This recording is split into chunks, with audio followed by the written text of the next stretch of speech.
would be content, one would be technology, and one would be character. We started talking about character and got so involved in that discussion that we eliminated the other two and said our solution is just going to focus on character because otherwise we'll be here forever. Okay. And we put all of our hour-long discussion on this little tiny note card.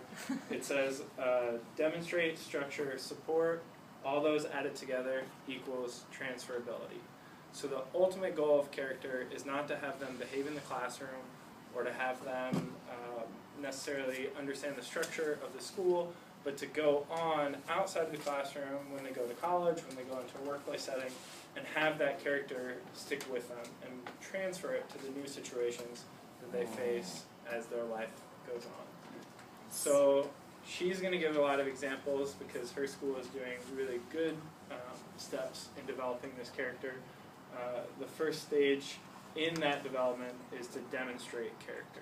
And so I think first, everyone, all of our students and families and all of us here come with some type of like value system and values. And I think first, like sometimes kids might not be able to recognize like that they have like those values within them. And so when we talked about demonstrating, it was more like putting the values out on the table. Like what values do you have? And one way to do that would be like introducing other values to students. For example, like perseverance.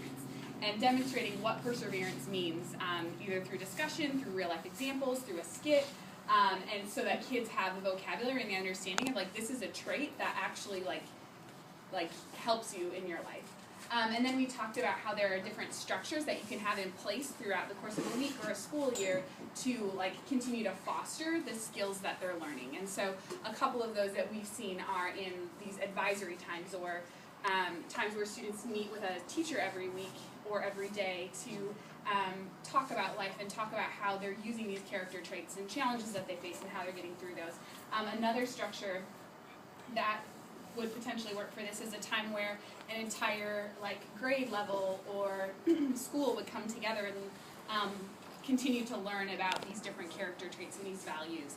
And the structure really is not the end all be all, but it's just an avenue through which these character traits are communicated, and it's like an accountability piece too, because when you're in the classroom, like everything that you do is like building character in your kids and how you respond to a situation with a student and how you facilitate discussions and how you speak with parents. Like that's all like a part of building character, but the structures really hold like some accountability on like this is like intentional time that we're taking to build character within our students. And then support is just that continual guidance within those structures to like foster that like character development. So we talk about it, or we like when I see you like upholding that trait or like really showing grit that I like recognize that in you, or if I notice like, hey, you're not really completing your work very thoroughly, like I check in with you about like, hey, why is it so important to be thorough, and have those types of conversations.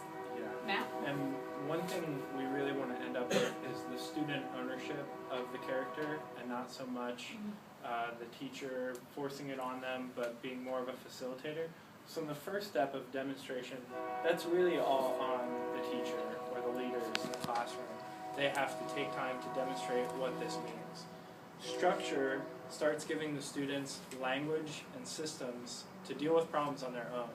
So there's part of the teachers explaining, you know, if you have a problem with someone, you should go to them and say, when you do X, it makes me feel Y. That's a structure that you're empowering the student with that can allow them to have more ownership, but it's still you giving that to them.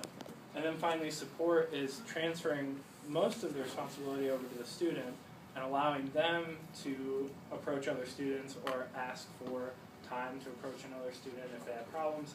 But you're supporting that and you're admonishing them for doing good. You're allowing them to do that in the classroom. And then by the end, the transferability, you're letting them out on their own, and it's completely student-owned so that they can go on and apply that to the next stages of life. Nothing super revolutionary, No. but what we arrived at within our discussion. That's all we got. Thank you. Thank you.